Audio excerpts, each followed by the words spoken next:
मराठी तडका आईची कढई या मराठी रेसिपी चॅनलमध्ये तुम्हा सर्वांचं खूप मनापासून स्वागत.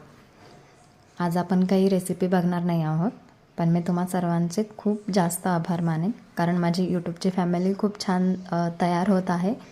त्यासाठी ज्या ज्या लोकांनी मला सबस्क्राईब केलं आहे त्या लोकांसाठी मी खरंच थँक्यू बोलेल मनापासून.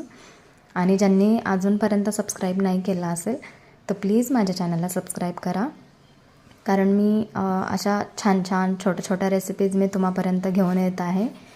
तर मी घरातले गोष्टी यूज करूनच मी तुमच्यापर्यंत त्या रेसिपी पोहोचवण्याचा प्रयत्न करत आहे. कारण मिडल क्लासमध्ये बऱ्याचदा असं होतं की काही गोष्टी नाही घेता येत किंवा नाही करता येत. भांडे म्हणा किंवा बाहेरचं काही एक्स्ट्रा सामान आणायचं असेल ते म्हणा.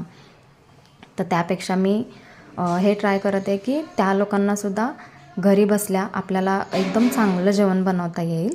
आणि म्हणजे थोड्या गोष्टी वापरून ना अशी चांगली चवदार मजेदार अशा गोष्टी बनवता येतील. मी त्या गोष्टीचा खूप जास्त प्रयत्न करत आहे.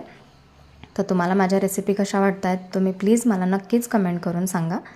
आणि हां, तुमच्या पण काही रेसिपी असतील तर तुम्ही मला शेअर करू शकता. आणि माझ्या रेसिपीबद्दल तुम्हाला काही प्रश्न असतील तर तुम्ही मला डायरेक्ट कमेंट करू शकता. कमेंटमध्ये तुम्ही माझ्याशी एकदम छान गप्पा मारू शकता.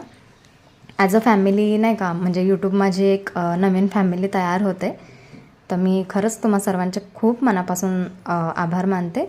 आणि हा व्हिडिओ तुम्ही खरंच शेवटपर्यंत पाहिला त्याबद्दल तुमचे खूप खूप जास्त आभार. आणि असंच माझ्या चॅनलला तुम्ही सपोर्ट करत राहा. कुठल्या गोष्टी आवडल्या नाही आवडल्या तुम्ही मला हक्काने कमेंट करून सांगू शकता.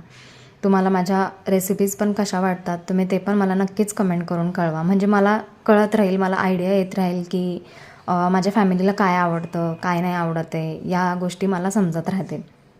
जाता जाता प्लीज माझ्या चॅनलला सबस्क्राईब करून जा. थँक्यू.